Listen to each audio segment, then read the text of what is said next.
Good morning, everyone, and thank you for joining us today. On behalf of the Regional Municipality of York and our partners, Ontario Ministry of Agriculture, Food and Rural Affairs, OMAFRA, and Durham Region, it is my pleasure to welcome all of you to this vertical farming webinar series.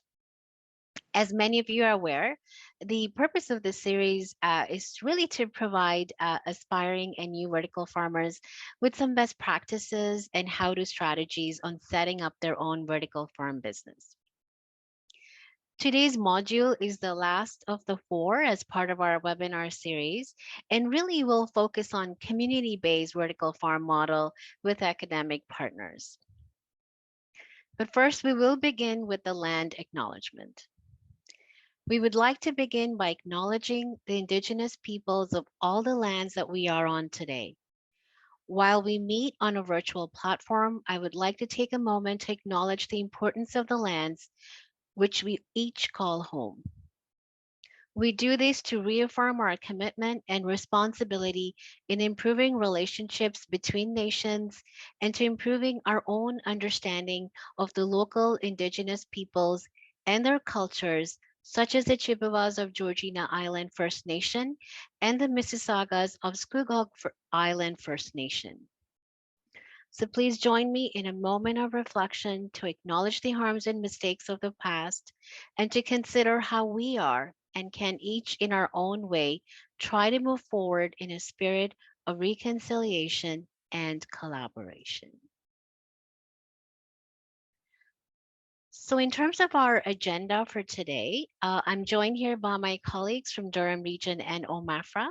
And at this time, I will hand it over to Carolyn Peterborough, Agriculture and Rural Economic Development Advisor with OMAFRA. Carolyn? Thank you very much, Mina. It's a pleasure to see everyone today. It's so nice to see so many repeated names in the attendee list. So just to set up our program for today, I want to thank Mina. Good morning. We're happy that you've joined us for the fourth in our series on vertical farming 101. As Mina has mentioned, we've had a lot of interest in this series of webinars, and I think it speaks to that it's new, that people are looking for additional information on it, and this has been a great forum to pull that together. Please note that this webinar is being recorded and a copy will be made available for your reference. So those who have registered, you will receive an email with a link to the recordings and the presentations included as well. So Larry, I'll ask you to pull up our Zoom questions. So we like to get an idea of who is joining us and where they're joining us from for your organization. So that Zoom question is up, and I will just ask, Mina has got the agenda up for you as well, so you can see what our program is for today. Today's webinar is going to focus on learning more about Durham College and their newly formed Barrett Center for Innovation in Sustainable Urban Agriculture. We'll also get to meet a student who's currently enrolled in the Food and Farming program at Durham College. As far as how the day will proceed, similar to those of you who have joined us previously, we'll have all the presentation and then we'll do a question and answer session at the end of the presentation. If you have any questions, just feel free to type them in the chat. I'd also encourage you, and I see some of you're well trained, you've already started, so feel free to put your contact information, introduce yourself into the chat. It's really nice to sort of know who's on the line and what role they play within the system as well. So that would be wonderful if you can do that. We do ask that you keep muted on the line, because we do have a number of people on. So if you can keep muted, that's helpful. And just for bandwidth issues, if you don't mind keeping your camera off, that just helps those with lower bandwidth often be able to see the whole session and hear it without interruptions in their presentation. And so make sure you connect in the chat, type your questions in the chat. And it's now my pleasure to introduce our moderator for today, Stacey Jibb. Stacey is the Manager of Agriculture and Rural Economic Development within Durham Region. She's been with the region for 6 years and she supports most of the agricultural and rural economic development portfolio. She's a graduate from Wilfrid Laurier University and has lots of experience within agriculture as well in growing up on a dairy farm in North Durham Region. So I will now turn it over to Stacey. Thanks, Carolyn and Mina. Hi, everyone. Welcome on this sunny Thursday. We're really happy you're joining us for our fourth installment in the Vertical Farming 101 webinar series. We're really excited to have Durham College joining us today. So just going to do some brief biographies for our presenters today, and then I will hand it over to them, and they'll walk you through their presentation on behalf of Durham College. So our first presenter today is Kelly O'Brien. She's the Partnership Manager at the Barrett Center for Innovation in Sustainable Urban Agriculture. So Kelly started with Durham College as the General Manager of the W. Galen Weston Center for Food at Durham College. There, her role focused on managing the business operations while supporting work, integrated learning opportunities for the next generation of horticulture, culinary, and hospitality professionals. Now working as the Partnership Manager for the soon-to-be established Barrett Center of Innovation in Sustainable Urban Agriculture. The Barrett Center will be a global leader in addressing some of society's biggest challenges. This includes food insecurity, access to a safe and stable supply of fresh food, economic stability, and environmental regeneration of land for local food production. 2019, Kelly was presented with a Colleges and Institutes Canada Leadership Excellence Award for managerial staff. Kelly is also currently a board member for the Central Counties Tourism and the Culinary Tourism Alliance. Our next presenter on the list is Shane Jones. So Shane is the former farm manager and the program coordinator for the Barrett Center.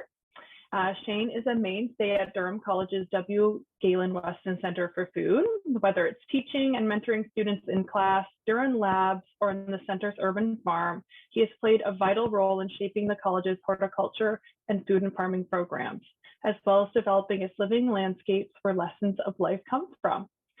And finally, Christine Barretto is joining us. Christine is a student who's currently enrolled in the food and farming program at Durham College. So we're very excited to hear about some of her on-the-ground experiences that she'll share with us. So with that, I will pass it over to Kelly, who I believe is going to share her screen, and we'll kick off the presentation. Thank you, Stacy, and thank you for that introduction. And welcome everybody that's here today to join us. We're really excited to be here today and share our story. We're going to provide some background on the W. Galen Weston Center for Food, and then as Stacy mentioned, our newest project that we're really excited about, which is the Barrett Center of Innovation in Sustainable Urban Agriculture. So some background on the W. Galen Weston Center for Food. We started about 7 years ago, where we had the fields that we're going to show you a before and after picture. My background actually is a drone shot of our fields from 2020. In the W. Galen Weston Center for Food, we have our culinary, horticulture tech and horticulture food and farming, hospitality, special event and tourism programs. And it's all of the students play a key role in what we do here at the W. Galen Weston Center for Food. We grow about 2,500 kilograms of food that gets used in our fine dining restaurant, Bistro 67. We have our pantry, the retail food outlet. And I recently added the word community in here because during the pandemic, we spent a lot of time providing food. We worked with Community Care Durham. We've been feeding the homeless with the region of Durham since the start of the pandemic. So the outreach is not just within our own facilities and operations, but we've expanded out to community as well. And it's a learning experience for our students. They play a key role from seed to growing, harvesting, post-harvest processing, food science and technology, research and service, our field to fork philosophy, all the way to the consumer. So the students are integrated in everything that we do, and we're going to talk a little about that today. I'm going to let Shane speak to the next slide, which talks a lot about our current production systems and some of what is on the radar to be other production systems that we're going to explore. Thank you, Kelly. Hi, everyone. So what we've done here at our campus is really, it's evolved quite a bit over the years since we started this about 8 years ago.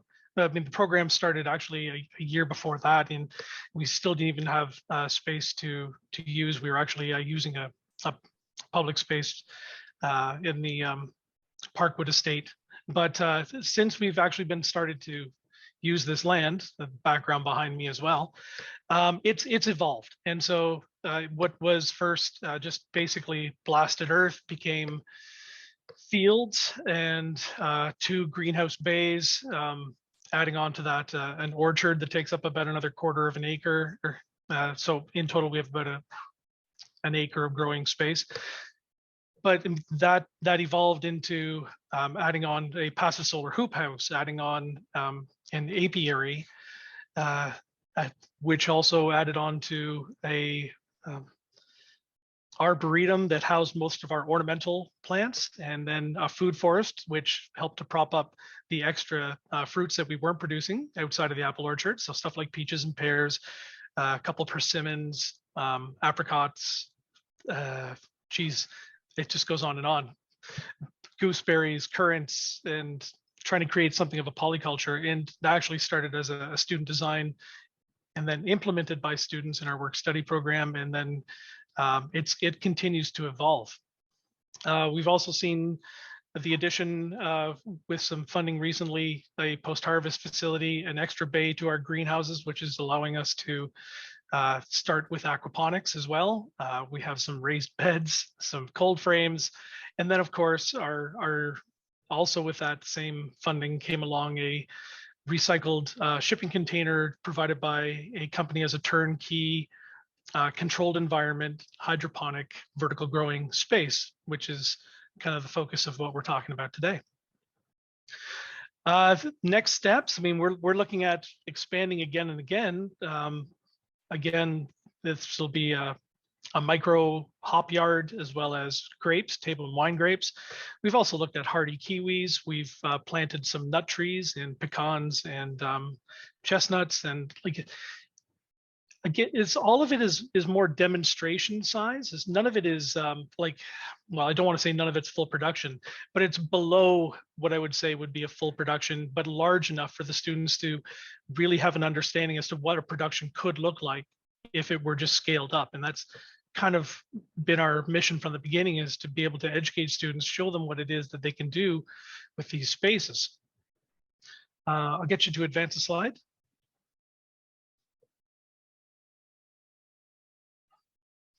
So I'll start, and then Shane can add the technical to this. But one of our latest projects, and it's a very exciting project for both Shane and I, is we're working towards being field to fork to field. So the Westons have provided us with funding to purchase a biodigester that will be housed in a 500 square foot facility, and then 1,000 square foot of bays to cure the compost as well.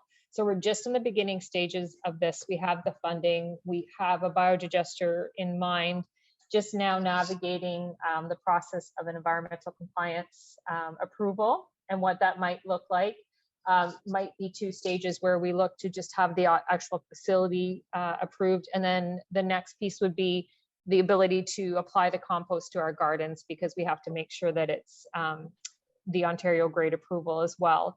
So we're really hoping the starting point will be diverting our food waste from our culinary school.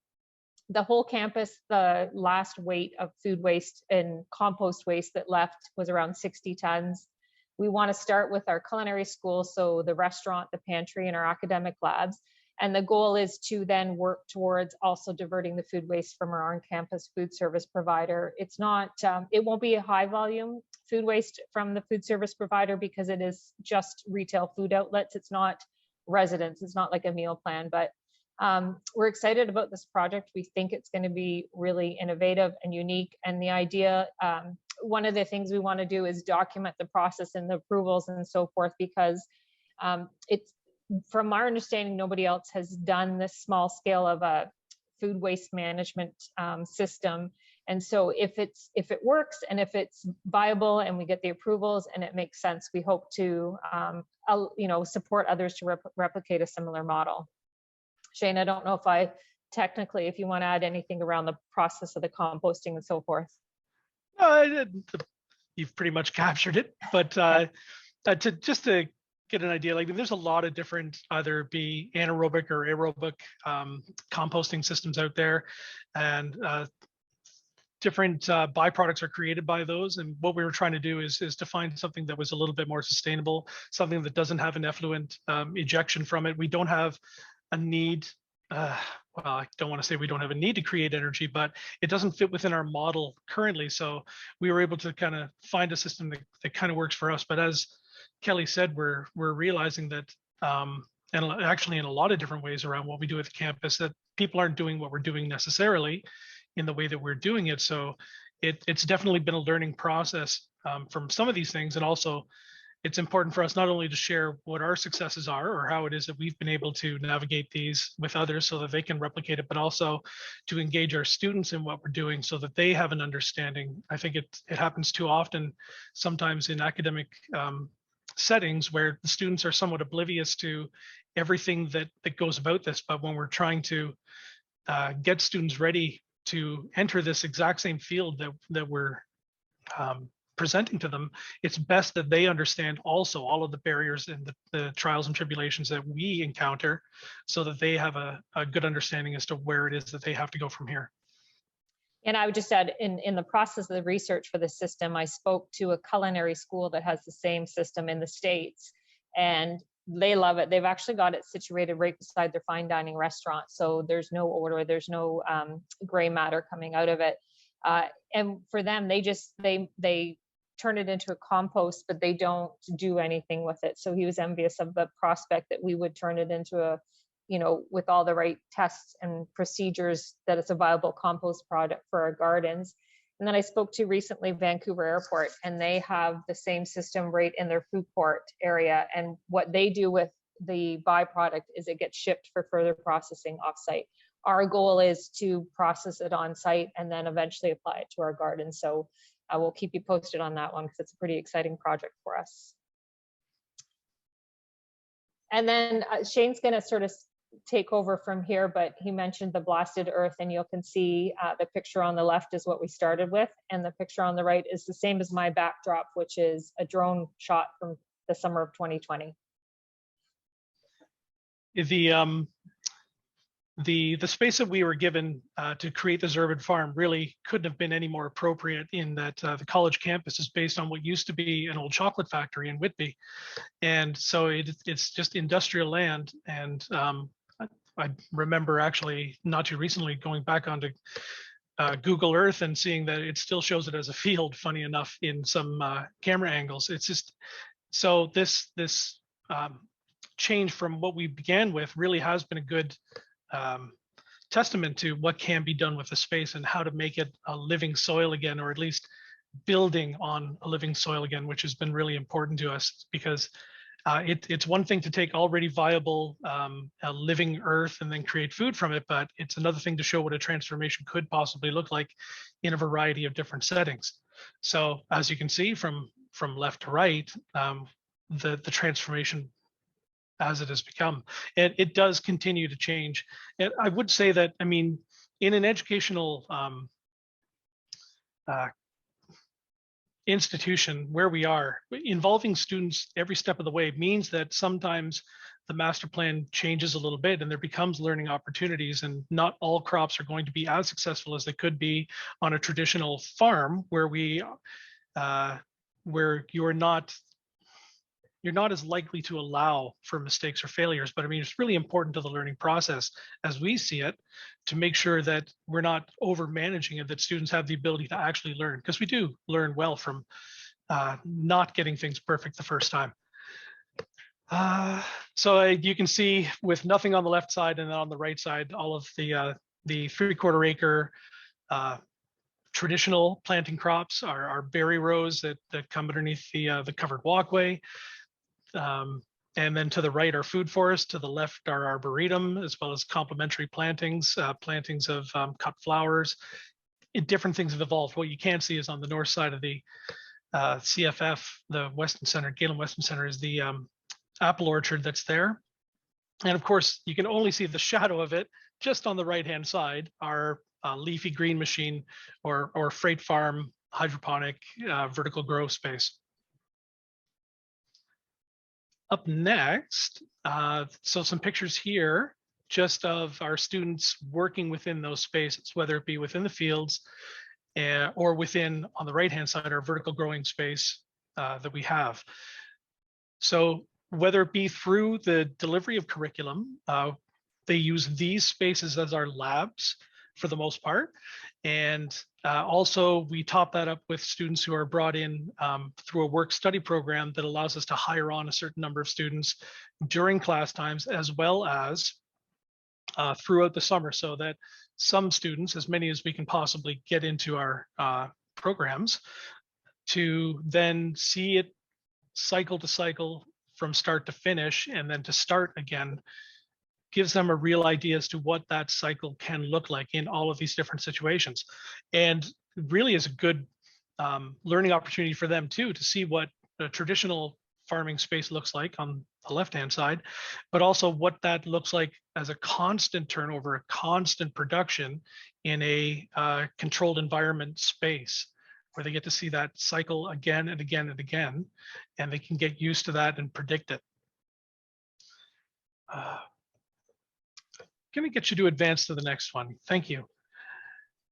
This is a few of our student projects, the food forest and in the orchard on the right-hand side. And as you can see, our students, whether it be within the labs themselves on the right-hand side, doing orchard management, or on the left-hand side, the development of our food forest as the trees came in bare root first thing in the spring, and all of our student workers then planting in and the whole prep and continuation of our food forest polyculture that we're developing in that space.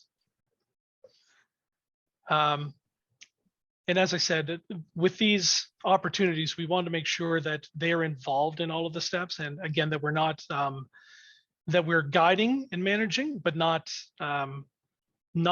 doing so much or so fast that they don't have those learning opportunities as well, and that we can slow it down a bit, which does definitely cut into our production ability, but it gives them the ability to then learn at a pace that they can easily digest, and then reinforces their education every step of the way. Also, it gives them some legacy opportunities, which is really important to us. I mean, as we've built this over the 8 years, there's a large part of this campus that each one of those graduating classes can then look back on and say that I was a part of that, and I helped to solve those problems, and we made those changes. And we've always done so from the standpoint of sustainability in our practices, horticultural practices, and also a lack of chemical or a limiting of chemical applications, things like that, so that when we are doing this, we're building year by year by year, trying to create that better growing soil, better growing systems. And so long as we are building layer by layer and never wiping the canvas clean, then we can be assured that even if we do make mistakes, or if we do make changes to the campus as it evolves, and there has been changes, that those underlying layers of building the organics and building the space, they continue.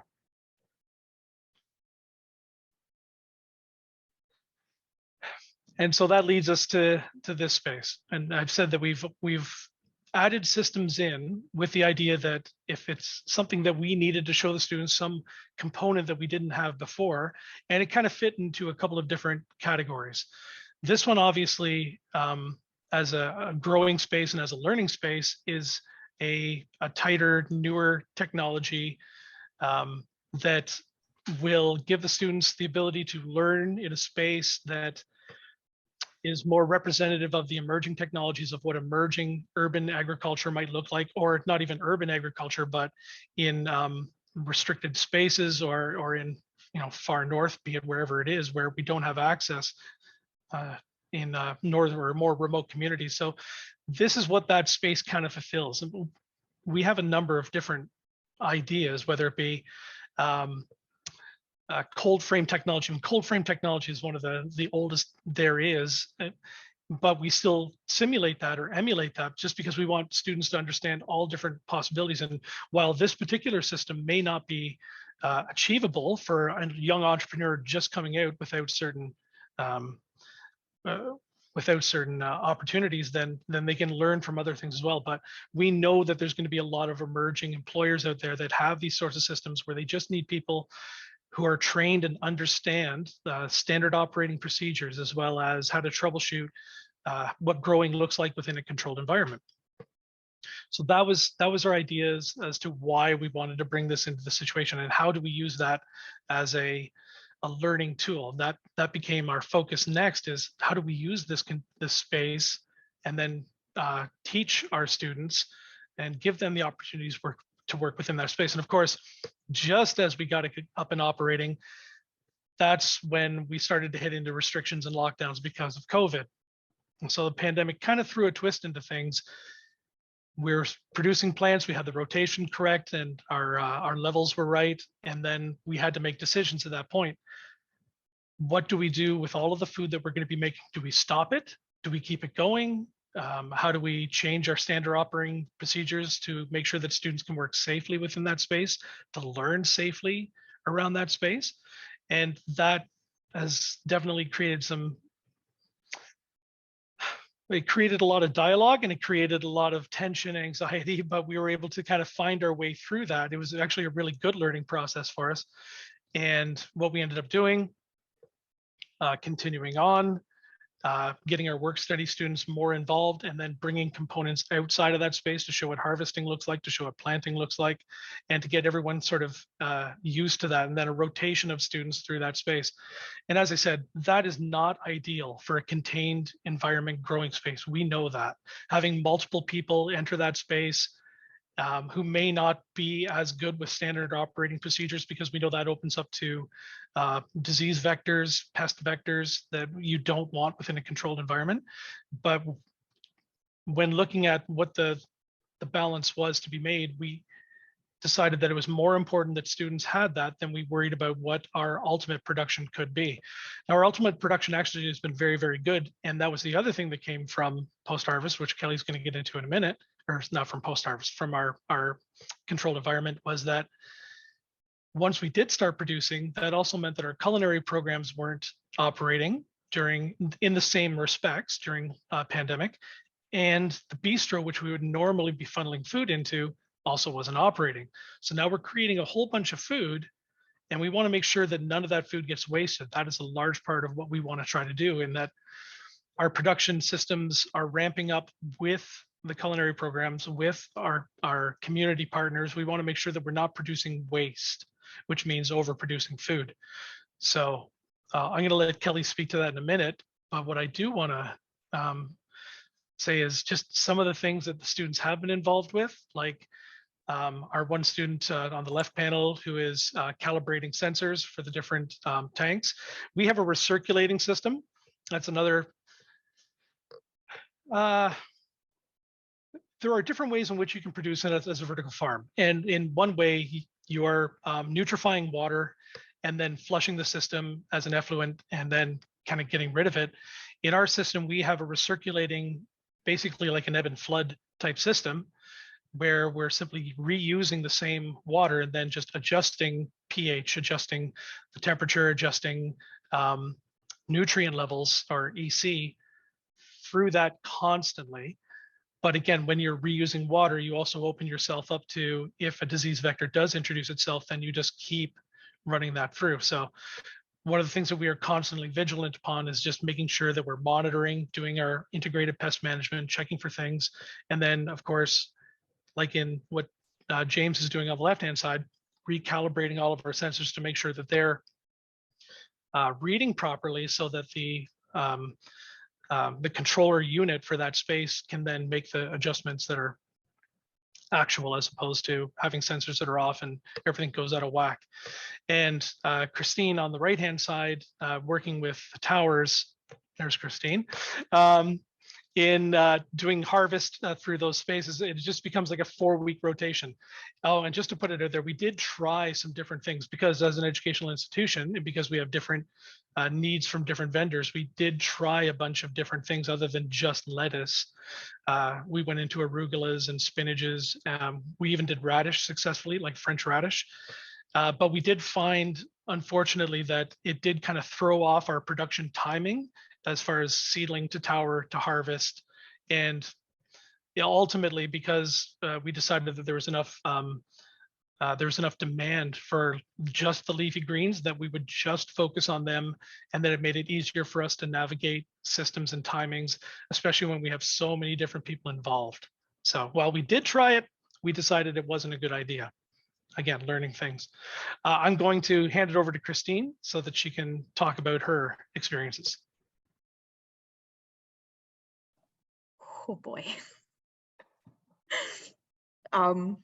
Yeah, I got into it mostly because I've been excited to work with vertical growing. I've seen so many videos on YouTube of people doing it, and just being able to get a hands-on experience to learn about it, even troubleshooting everything and coming in from, like, with the restrictions and lockdowns, having to restart everything and get it back up to where we like it. And now that we have it in a good production rotation, I think it's really good. And even though it's a large space in a sense of, like, if you're just starting, I've learned that there are different spots of it and different areas of it that if I wanted to do it myself, I could probably jerry rig something. But I have started to learn, like, the better understanding of the nutrients involved, the making sure everything stays in a sanitary and a clean environment is the biggest priority, and just keeping on top of it has been pretty on point. I mean, I'm here three times a day, I think, or 3 times a week. So it's been good to learn, and it's something that I want to implement when I get my little space at home set up too, to just be able to have it recirculating. And even with the dehumidifier that we have in there, it helps to keep the water inside and all the humidity levels at optimal levels, and it's great.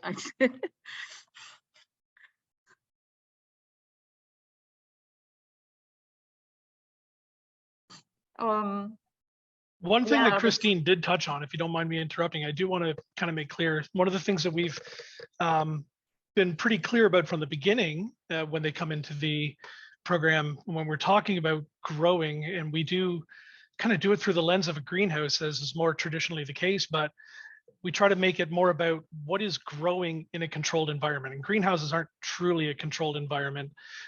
They're a little bit more difficult to sort of standardize because of fluctuating light levels, because of the inability to add carbon dioxide, especially in northern environments where we're constantly venting. Like, there's a lot of different parts of growing in a greenhouse that aren't as controlled. But we want to make sure that when we are delivering the education, and I hope this has kind of gotten across to Christine and the rest of the group, is that there are things that plants need, and there are a million different ways in which to give all of those different parts to a plant, and different, but they're all the basic same thing, whether it be growing in vertical, like towers like this, zip grow towers, or whether we're growing in bunk beds, or whether it's in a refurbished space, or whether it is in a place that was built tailored towards controlled environment. There's just, but if we always go back to those basics and that foundation, then we can answer any of the questions that we come across, as Christine said, in troubleshooting. And I'm sure that, well, I'm hoping that I've done my job well enough that she'll echo that. 100% for sure. It's also why I'm coming back in the HortTech program next fall. So Thank you, Christine. And that's, we actually have 2 students returning for, one's returning for the food and farming, and Christine for the horticulture food technician program. And I think that speaks to the work integrated learning opportunities that we provide on campus. And it's not just traditionally, working in the fields, it's learning all sides of the business. So the idea of the growing of the leafy greens, the harvesting, the packing, the procedures and the safety things you have to do for packaging. So this slide, shows that we're harvesting, and then on the right, how it's packaged and sold to the public. So it's sold through our pantry, retail, online. It's used in the restaurant quite a bit. And as Shane touched on, it's also used in a lot of our community collaborations. So we're working, and actually this summer, we're going to be growing specifically for the Community Care Durham. They've had a food box program since the start of COVID, but this year they're just actually next month, what they're doing is they're switching it from just a standardized food box that is subsidized to a produce box weekly, and then a pantry box once a month. So as a starting point, we will be growing specifically to fill that produce box. We're going to try bi-weekly, and the hope is that eventually we could support it weekly. Because we've had a couple of years of not a full-blown production, we're going to have a learning curve as we ramp up production, and using a app this year to sort of to manage that production as well, and what that's going to look like. So I just want to speak to those learning outcomes and the work integrated learning opportunities that we have. So typically we engage with a lot of our horticulture tech and our horticulture food and farming students, but I also, as many students that we can get involved into our operations, the better. So one of the things as we introduce the Barrett Center that we're doing is we're building those standardized operating procedures. So on the left here on the slide, what you see is our template that we've created. And what I have is I have a second-year graphic design student that we send all the SOP information, and he puts it into a template so that it's something that we can share for maybe the next person that's going to have some type of hydroponic growing system. And what we've learned from this system, we are going to document everything we do, and we'll share that. And so we've got a graphic design student, and also the center graphic, as well as the social media image that they created for us as well. The pictures that you see within these two are photography students. So we've always had 2 to 4 photography students that build all our content, whether it's for standardized operating procedure documents or for marketing for a restaurant and retail food outlet.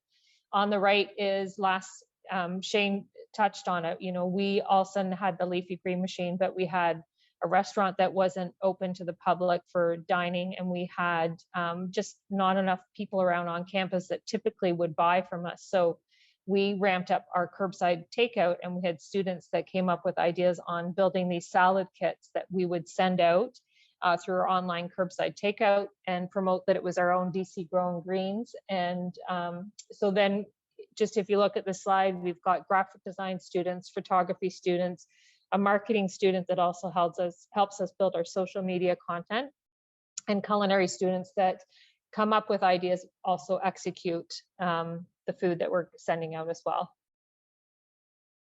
And then the other piece of it, actually, and I really do believe the students we had for the first summer of COVID was we were in planning and production for the summer. And we knew that we were not going to, you know, with restrictions, the restaurant wouldn't be open as much. You wouldn't have the same amount of people. So we launched our first ever farmers market. We did it twice a week, and we did it outdoors.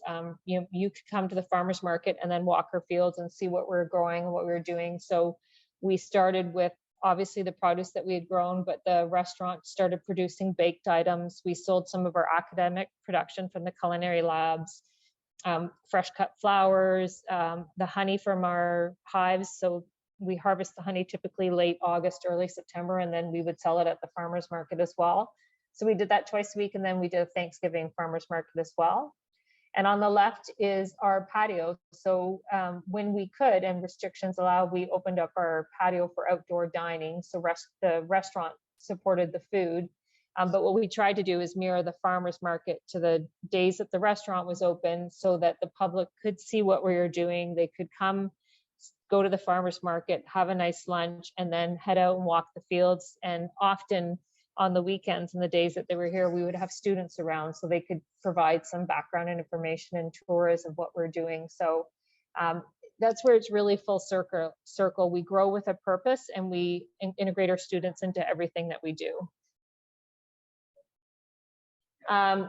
About supporting local too is we have our students that are involved in obviously the production and harvesting of everything we do. And then we started a CSA program, which is a community supported agriculture bag. So a weekly bag of produce that we produced. And usually we would add one value add item, whether it's a jam, a jar of honey, a salad dressing or something. And we've actually now engaged with a couple of students this year to really relaunch that CSA program, looking at adding a recipe card in once a week, possibly a meal kit type of service. So they're spending time right now through the work study program, attending a lot of webinars around CSA programs and food boxes. And also we've got them their food handler certificate. And they're coming up with ideas and recipes that when we go into the summer, we'll have a much stronger CSA program. One of our biggest challenges is that is community awareness and the public coming in. A lot of times, often people think, well, it's a school and there's no students in the summer, but really it's our best time of year. And we do have culinary intake in the winter, so we have students through the summer, and we usually have a hospitality program intake in January and May, so those students are around. And we have our work study students out in the fields as well. And as Shane touched on as well, one of the things we really focus on is zero waste. So growing with a purpose and making sure the food that we grow has an end place. And pre-COVID, there was a couple of times we ran into situations where we had way too much production and we did not want it to just end up in a compost bin. So we came up with some innovative value add processing items. On the bottom right, what you see is a zucchini cobbler. And it presented very much like an apple cobbler, apple crisp. And we sold that through our farmer's market and through the pantry as well. And on the left, what you see is our harvest bowl. And this is a staple on our menu. And we always call it the bowl of goodness. And it's a vegetarian bowl that goes on our menu. And it is changed seasonally based on what's coming out of the gardens. And usually there's a very high amount of what our very own grown produce and leafy greens that are part of this harvest bowl. And it is a staple on our menu. And a lot of the menu is built around what is growing and what's coming out of our gardens. Our chef at Bistro 67 is very good about using our production. And we've built systems and standardized operating procedures around that as well. And then the other thing we've done is another time where we might have had too much production or just an opportunity for a collaboration with a community partner. On the left is All or Nothing Brew House. It's a local craft brewery located in Oshawa. We've worked with them for quite a while. And they've taken some of our production and they've made a collaboration brew, as we call it. So this one was with our, I believe those are gooseberries. Shane, you can help me with that one. Or haskap, I'm not sure. We did a sweet potato, sorry? That was gooseberries and currants. That's right. We also did a sweet potato stout, which was one of our more popular ones. And then we actually had a papaya plant in the greenhouse that we were successful in growing papayas, and we did a beer with the papayas as well. And on the right is a local distillery that we've worked with, Durham Distillery, and they made Strawberry Fields gin using our strawberries. And they actually have, we've done a couple of cycles of production on this strawberry gin, and we found that a lot of our community restaurants and local restaurants also started to use the strawberry gin. And Durham Distillery, for every bottle that is sold, they give $5 back to our community, student scholarships. So there's a scholarship fund based on the sales of this strawberry gin, which is delicious. This was another community partnership that was fun. We were Feast On designated through the Culinary Tourism Alliance. And we, our chef is Colombian, and every week or month they send out the newsletter of new preferred purveyors, and number 7 hot sauce came across in that newsletter. And without me knowing, our chef invited them to come see our fields and what we're doing and what we're growing. And we had them in for lunch, and then they went and walked the fields and picked a whole bunch of peppers. I think they had carrot stems there. They've used our honey before. And 24 or 48 hours later, with the peppers and everything we gave from our fields, they produced our hot sauce. So our very own Bistro 67 branded hot sauce that's made with everything we grow here in our fields. And I think this past year, they actually did 3 different sauces because of so much production that we had. So it's just another neat collaboration. And it shows our students the opportunities and the business opportunities to work collaboratively with, what maybe you would think is your competition. It's actually can be a very strong partner for your business as well.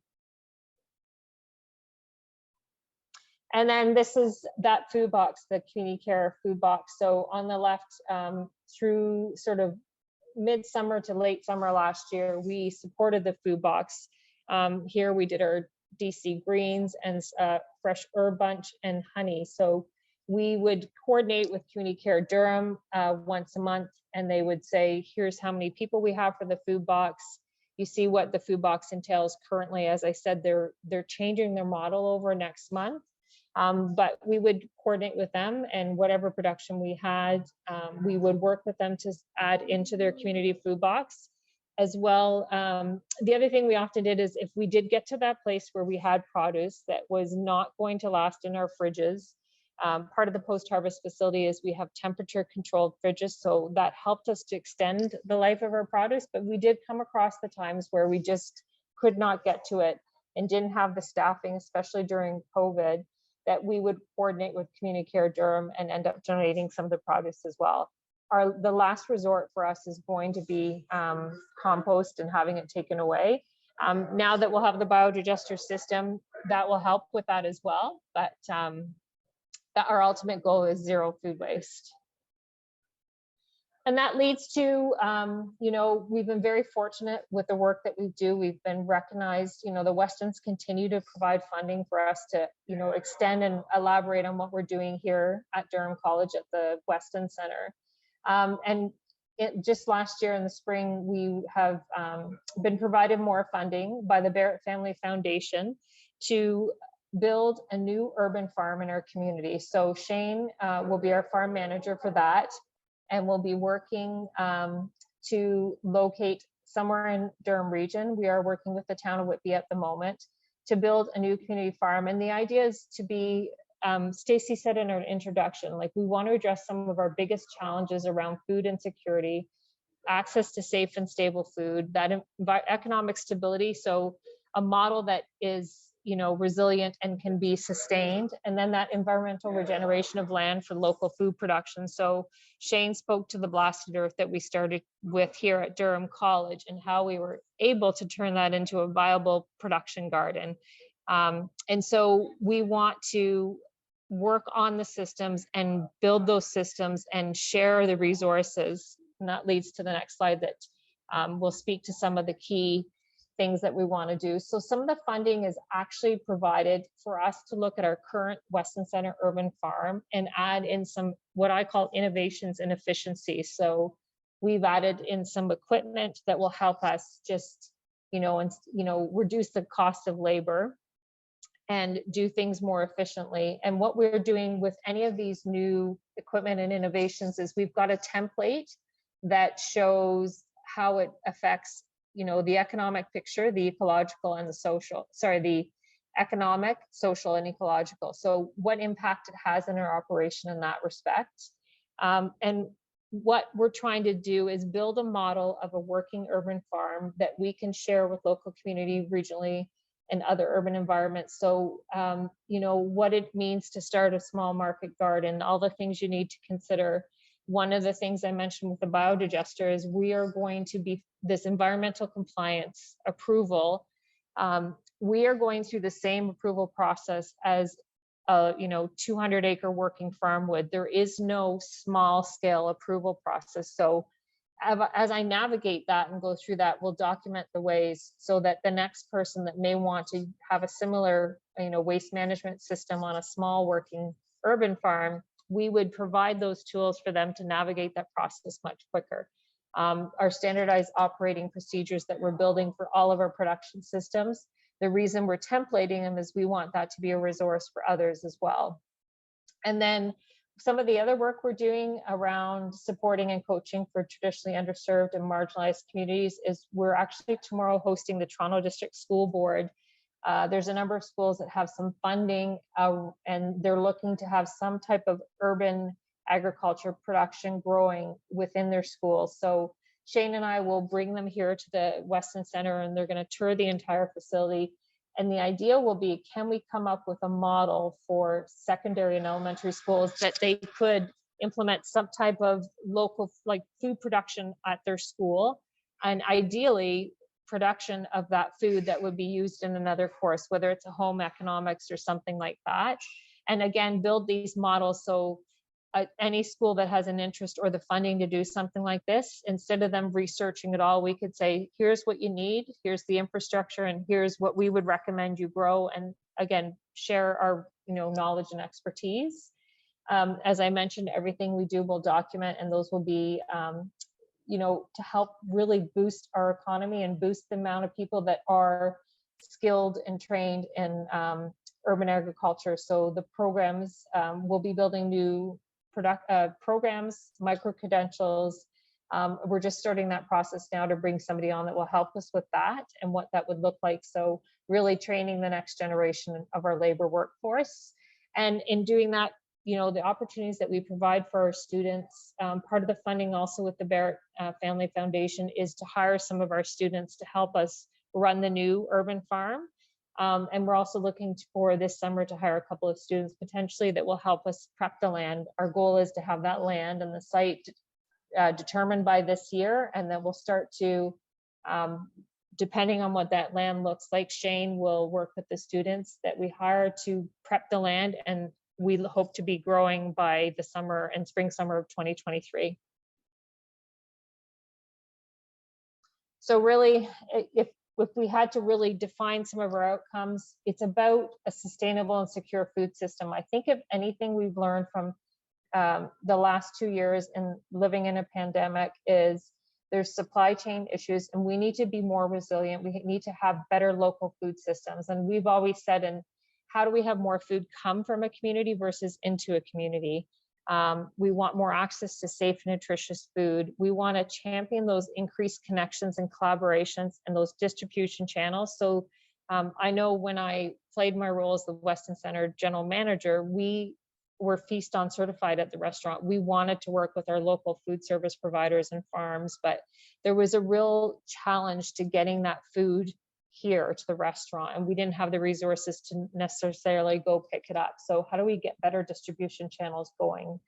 So more local restaurants will support our farms and, that we have in our Durham region. Curriculum and credential development is key. We really want to develop that agriculture labor workforce of tomorrow, as well as show us some of our other programs, the opportunities within agriculture. Another group of students I'm working with right now is we have 2 groups of program management students working on, one's working on a business plan to start up a new market garden. Again, whatever they produce will be something that if somebody wants that resources on what it would take to start a new small urban farm with a small market garden, here's how you could do it. And the idea, we hope, is that it will be scalable. So if you have half an acre, here's what you can do. If you have 3 acres, here's what you can do. Along the way, we want that sustainable practices to be a key focus of what we do, and really reducing food waste and better waste management processes. Improved governance, better policy, breaking down those barriers is another thing we want to champion. We want to support Indigenous food systems. We have a lot of goals, a lot of lofty goals, but really what we're looking to do is to support what's out there on our agricultural landscape and help build better food systems for Durham region and beyond. So how can we champion that? How can we support those that are already in agriculture and really build a better food system for us here in Durham region? I don't know, Shane, if you have anything to add. I was just actually trying to type and answer someone else. But no, that is what we're trying to do in a number of different ways. And actually, to address even a question that Deb had a little bit earlier about production systems and perishable food items, as opposed to focusing on items that have a greater storability. And like, there's so many different things that we should be looking at. And I agree that growing in the more sustainable way is important. What we're trying to do is show students and communities that with so many variables and so many different places, producing on rooftops in the middle of an urban center, or producing within suburban communities on like whether it be a small plot of land right in the center of community so that everybody is involved. I think that it's just important for us not only to help to develop these scalable, sustainable production systems for food, but also so that it's so integrated with community that they understand these systems as well. It's really one of the things that we've lost generationally. Let me try to get that word out.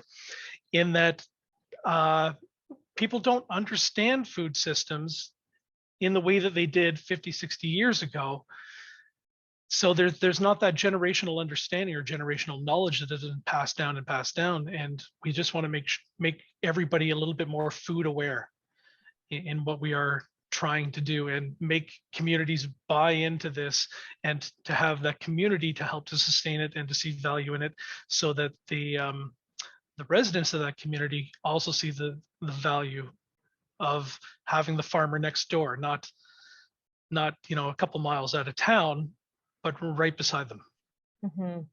And I would add to it, I'm seeing a few of the questions come through. I'm not keeping up with all of them, but everything we do, so the standardized operating procedures that we produce, they're meant to be shareable. So we'll be a resource. And that's one of the things that's, I think, has been the most valuable for Shane and I the last few months that we're fully dedicated to this project, is we can take a day away from our role to bring in the Toronto District School Board to talk about, new models and systems for elementary and secondary schools, to start the conversation around careers in agriculture at that level where we didn't have the time necessarily before in our former roles. So our focus is supporting projects like that.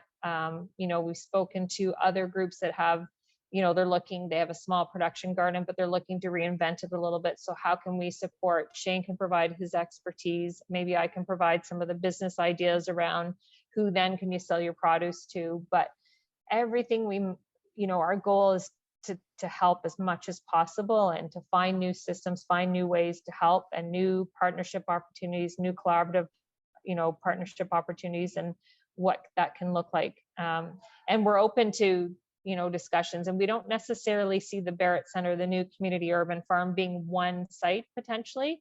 It could be that we support a garden we're talking to a school through the Durham Catholic District School Board. So we could support that. And what we like about that is the idea of student agency and mentorship. So because of the timing, and we have students working here full time in our work study program in May and June, if we work with the school to build a small garden on their school site, our students can be involved. And so these secondary students can be, see and learn from our students that are in the programs, what they're learning, what the potential job, career path is for them as well. And I believe that might be the end of our presentation, and maybe we can answer some of these questions that have come up through the chat. For sure. Thanks, Kelly, Shane, and Christine.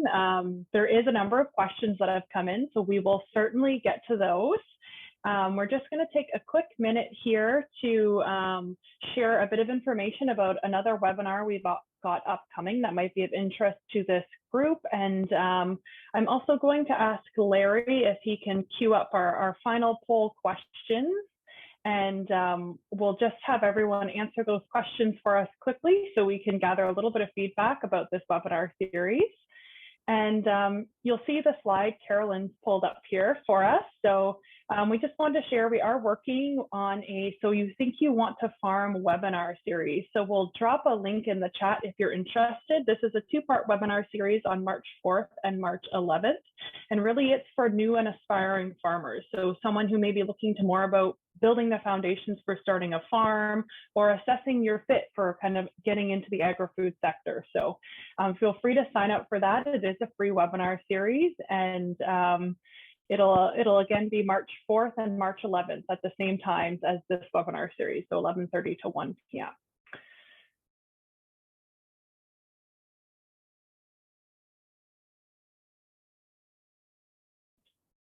We'll just give everyone a few more minutes here, a few more seconds to answer, and then we'll jump into some questions.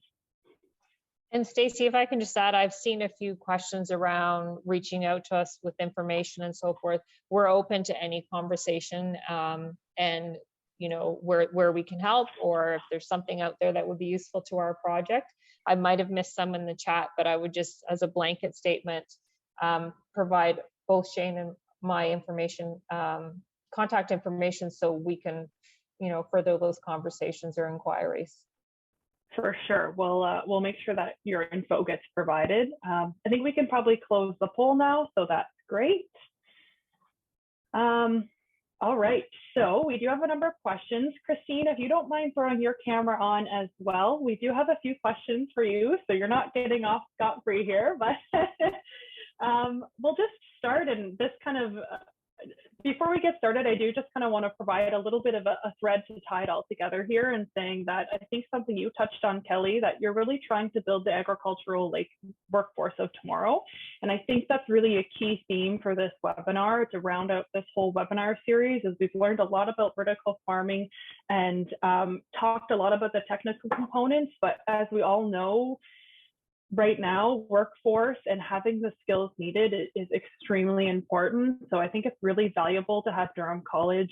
You're a huge asset, not just for Durham region, but for our entire kind of larger Toronto region, to have access to what you're doing. And I know when we get investment inquiries or we're talking to vertical farming businesses, one of the key things we like to say is, you know, we've got Durham College, they're helping to provide that hands-on skills and learning for students. So that's so important. And jumping off of that, just to kind of ease in question, and you touched on it already, Kelly, do you offer tours at the Galen Weston Center for Food? Yes, you do.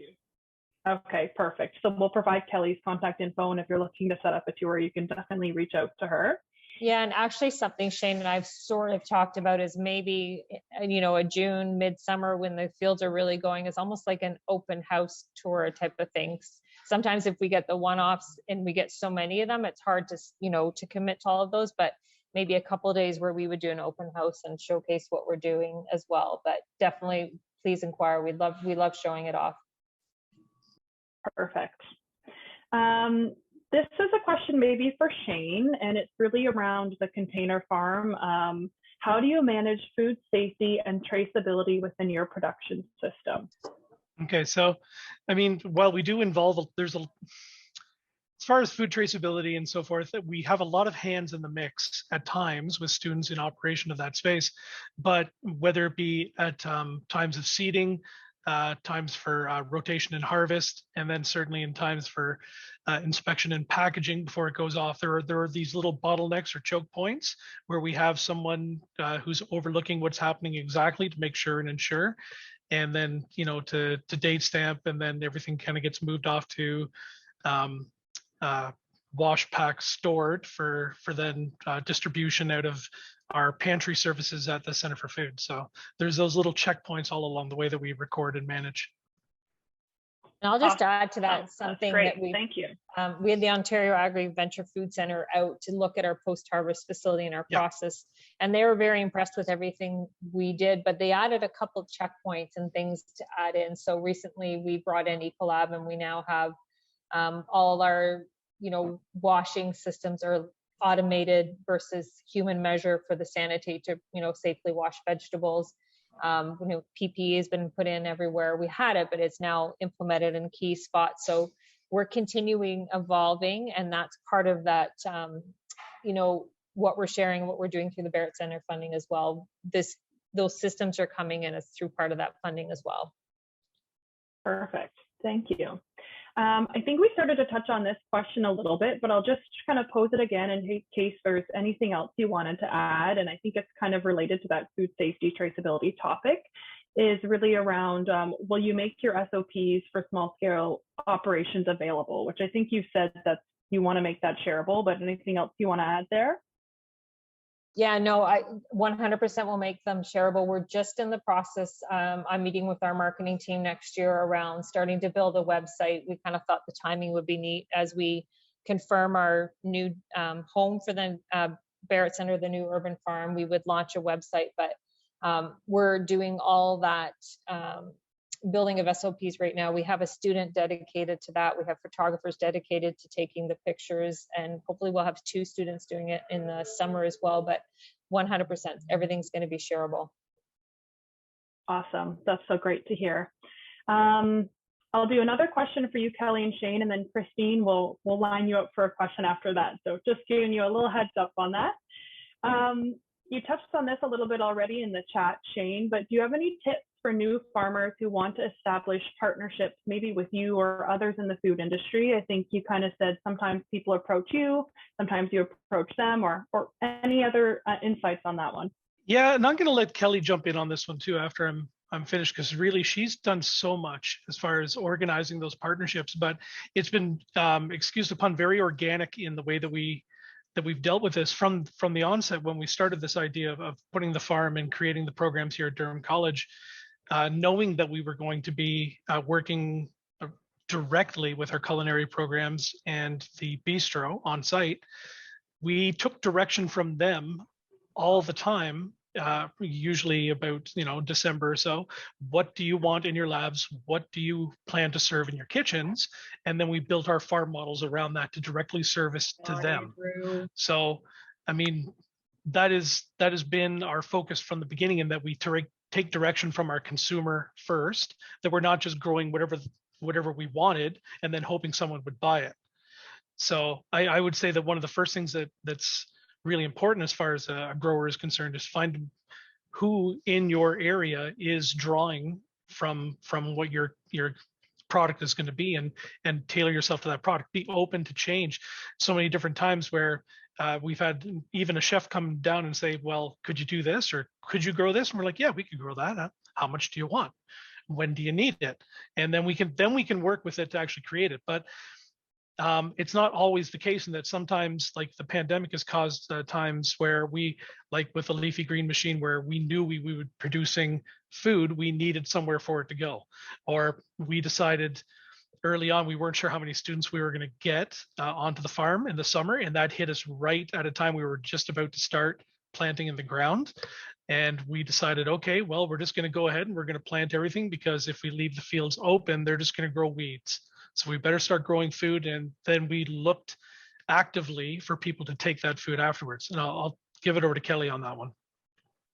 Yeah, I would say a lot of it for us has been building awareness and community outreach and building relationships. If I think about our community care Durham relationship, when COVID hit, we had a restaurant full of food, and we had a food distribution area full of food, because we were about to have a week of academic labs. So I called around trying to find a home for it, because we knew we didn't want it to go to waste. So many places were closed, and the message was we're out of office. But Community Care Durham, we ended up donating anything perishable and then processing a bunch of our food for them to use in the start of their community food box program.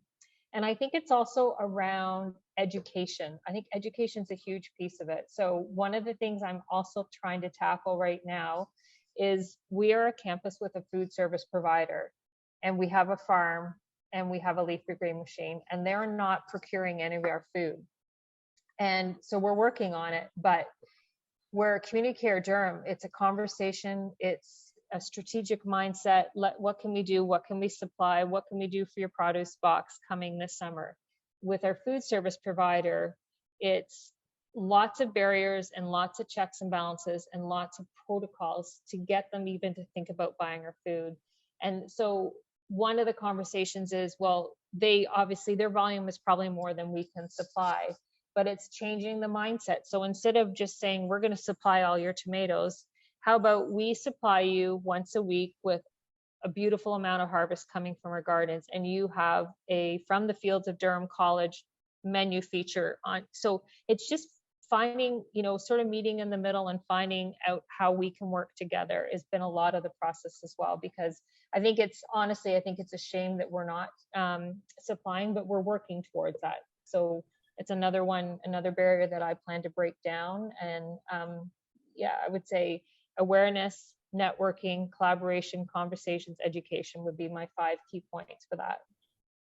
Those are great and really important. And I think I just add that you've made yourselves very approachable, and Durham College just in general is always open to conversations and partnerships and ideas. So I think that makes it really easy to have that collaborative spirit be a success. So we'll go over to Christine now. So just a quick question for you, Christine. It's been really valuable to have you talk about kind of that hands-on experience as a student who's going through the food and farming program. So what's next for you? Do you have any plans or future aspirations for maybe where you're seeing your career or work opportunities going? Are you looking to kind of get into the controlled environment agriculture space, or what's your kind of thoughts for next steps for you? Well, for me, it's getting a better understanding, like as far as I can go, take all this education that I'm getting right now, and then with next fall coming up, learning more about how I can take what I learn here and implement it in my own backyard, where I want to turn it into like my own little small kind of middle of suburban nightmare of just my own little farm, my own little getaway, and maybe kick off a little more, because like during with the pandemic, my husband and I were bored at home, so we decided to do a little side gig and start our own little hot sauce thing. So I want to get into growing more peppers, and if I can do it in a more controlled environment, it means I can grow through the year. I can do it in the winter, because as you know, our winters get cold. So, and most peppers don't like it, but yeah, and then I want to keep going with that. And if it were possible, I would love to just stay on the school and work and learn, because it's more of a learning environment than it is for work for me. Like when I come here to do my shifts as a work, it's just me coming to play. Honestly, like I look forward to it every day. Every morning I will get up at the crack of dawn and come out. It's not an issue to me, because it's like that old saying where it's like, if you love what you do, it's not work. And I love doing this, and it's never work. No matter how hot the day is or how rainy it is, I will be out there all the time. That's awesome. And I love that you've kind of been able to foster that entrepreneurial spirit along with what you're learning at Durham College. So that's really, really neat to hear. This one's a bit of a technical question. We're going to switch gears a little bit. There was some questions kind of around, I think, the container farm itself. So maybe Shane, these ones are for you. This is kind of a multi-part question, but I think it's really around like how scalable is the setup? So can you easily ramp up and expand and kind of add to it, or any future plans in terms of that piece of equipment at Durham College and vertical farming to expand that at all? If you're creating your own systems, then there's more scalability. With this particular system, it was purchased as a turnkey system that was just sort of an example of what could be commercially available to anyone. Buy it in, bring it in. And while those certain systems are scalable in a way that you can add extra units, it's not in the same way as if you were a home producer where we're vertically producing, say, in layering of bunk beds, then we can always expand another set, or we can, there's more scalability in a system like that than there is with what we have specifically.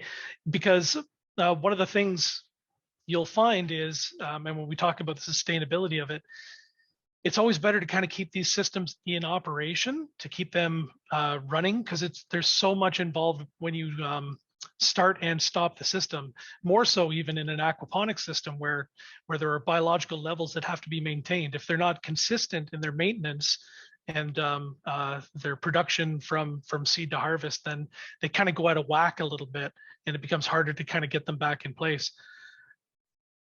Geez, I don't even know if I answered that question. I just started rambling there. I think you've got it, and it might segue a little bit into another question along this vein is whether you've considered any other controlled environment sort of growing operations like an agro tunnel, and I'll admit I don't quite know what that is, so I'll pose that question to you, Shane, and see if you've got any insight. There are so many, like before we ended up getting the unit that we did from Freight Farm, we had talked about repurposing a space that was within the college itself and just taking an interior space and then redoing it so that it could exemplify what it is to reuse an existing urban space. But there are so many different ways in which this can all sort of be packaged. The fact that we went with a freight farm instead of refurbishing or reconstructing a space within an existing one, it just means that, I mean, later on, maybe that's a different system we'll add in. We were always looking as we kind of evolve and change to add in different ways and make sure that the students are involved or understand the differences between a turnkey system like that we already have and one where you're refurbishing a space or repurposing a space for then growing, and what that looks like from HVAC needs, from introduced carbon dioxide, all of those different matters. It's all just a little bit different. Would I be willing to try those things? Yeah, one system at a time. We keep kind of adding on. But we're always from the education side of things, not teaching a specific system. So we're not teaching freight farm, we're teaching controlled environment and how that could look in all of its different forms. Yeah, that's a really great point. I think especially for any businesses who are participating in this call, to take away is like those you're kind of building a versatile skill set, not something that's so specific to one sort of operation. Christine, I'm going to go over to you for another question, if that's all right. This was really around, do you have any advice for someone who is maybe coming out of high school or kind of unsure what their career path is going to look like? They want to maybe get into food and farming, don't quite know where to go. Any advice for someone who may be in that sort of situation? Is like unsure about where they want to go or what they want to do, or just in general, like I guess maybe they want to get into vertical farming, or they want to learn more about controlled environment agriculture, and just maybe Durham College is kind of on their radar, but they haven't taken that plunge yet. So any advice for someone who might be in that sort of situation? honestly, take the plunge, just dive in. I've been tiptoeing around joining or like doing a class like this and taking programs like this since I was out of high school. And up until recently, I just decided, why not? Just take the plunge and you'll know right off the hop if it's for you or if it's not. But definitely get into it. Durham's been a great school, and just the program itself is just hands-on. The people are great, the profs are amazing. They're there to help you. They help you understand everything you do. So like, it's part of the reason why I'm coming back in the fall is I've met the Hort Tech profs, and they're, even if I'm not even in their program, like they're there to answer questions, and they're just a wealth of knowledge in every aspect of it.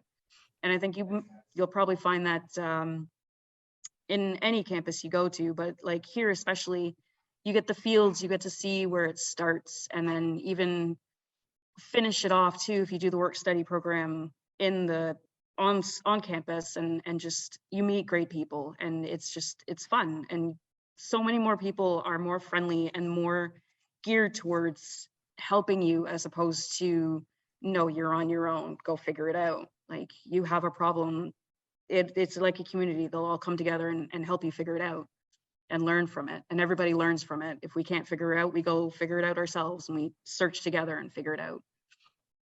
It's amazing. If I could add to that, I would say take advantage of the opportunity. These the work integrated learning opportunities are so valuable. They can work through the school year, they can work through the summer. Summer, it's full-time hours. We've just put our positions in for the summer. We're going to be, there's a process, it's through our DC financial aid, and there's a process to go through it. But we're going to hire 28 students this summer. That's our goal. From photography, graphic design, marketing, building standardized operating procedures, culinary sustainability, around value add processing when we have too much of something.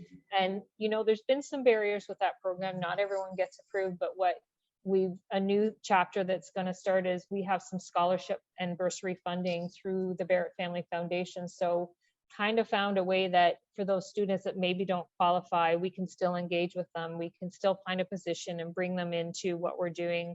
Another new position this summer is we're going to look to really get out and see more schools, elementary and secondary schools. And so have these students be kind of our brand ambassadors for the Yeoman Farm, tell the story of what Christine has learned at school, tell her what her experience has been, bring them to the center, show them what we're doing, do an activity with them, do virtual activities. So take advantage of the opportunities, and that leads to networking with community, networking with other industry partners. So there's a ton of opportunity, and Christine is a prime example of somebody who's done that. That's awesome. That was great. And I really like you said about kind of using the students as brand ambassadors. I think that really, really helps when you've got kind of a a firsthand example and someone who can share their experience in a really positive way. So that's great.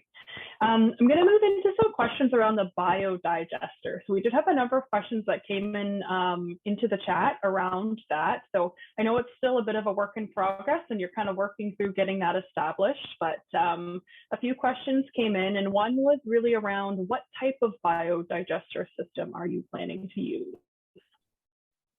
So right now we have one system we're looking at, and Shane can maybe speak more to the technical side of it, but it's a system that we can pretty much put a lot of food byproduct into it, with the exception of like large bones, couple other things, but it's a very user-friendly system. It's a 24-hour system, and then to turn it into a nutrient-dense soil, and then it takes about 21, maybe 28 days to mature to become a compost. It can take up to 250 kilograms a day. What else am I missing? What I liked about it is I did do some net groundwork, in the sense I talked to that culinary school in the States, and it's one gentleman, it's a faculty that's running the biodigester. I talked to the Vancouver airport, where they said they've not had one staff complaint around odor or anything. It's a very user-friendly system. It's right beside their food court. And then we talked to the gentleman that does the install for this system in, yes, 250 kilograms a day is what it can do. We don't think we'll meet that. We actually had this in our budget a couple of years ago, and then it didn't get through, but it's more than we need right now. But what we didn't want to happen is to bring in the system, get everything going, have all the logistics in place, and then in a couple of months we're in trouble because we've outgrown the system. I talked to other academic institutions that had a much bigger biodigester system but no longer have it because, one, they outgrew it, or two, the manpower attached to the system they had was way too much for them. They couldn't sustain it. It was no longer economically viable. They ran into pest issues because it was outside. So we've done a lot of due diligence to make sure we have the right system. The next piece for us is really truly the environmental compliance approval, because we don't want a system where we can't meet the grade approvals to use the compost on our gardens. That's the key for us. That's a great, actually, segue into the next question I was going to ask. I think it'll probably be our last question just in terms of time. There are a number of other questions that have come in to me about the biodigester. So I'll definitely encourage those individuals to reach out to you, Kelly, directly, and Shane. So Kelly's information has been provided in the chat. So feel free to reach out to her directly if we haven't gotten to your question. But the last one is really around the approvals for a biodigester. So I know I've heard you talk about this in other meetings a little bit, Kelly, but are there certain agencies, or who do you need to work with when you're kind of looking at setting up a biodigester to go through the proper approvals process? Because I think you've said before, it doesn't depend on the size of it. They all go through the same sort of approval. So if you can touch on that briefly. So the system we're looking at, and this is where I'll ask Shane for his expertise because I'm not the tech expertise, there is no gray water. It's just the nutrient dense soil that we get out of it. So there's no water coming out of it. We don't have to add anything into it. That was another one that we didn't want to get into because a lot of systems you have to add wood chips or different things into it. The one we're looking at, it's called Oakland. But again, we're still navigating those approval processes. There was another one that seemed to be fairly similar, but we haven't dived too deeply in. It was called the Food Cycler as well.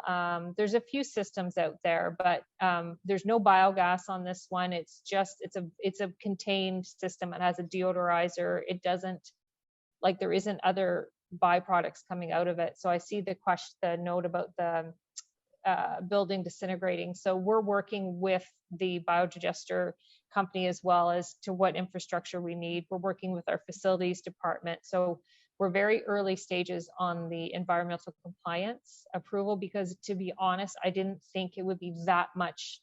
It's a very daunting document to go through. So we're meeting with our facilities group this week to talk about it some more, and who takes care of what. And there's an odor test. Noise is another factor as part of this, and just what comes out of it as well. Hopefully that's answered everyone's questions.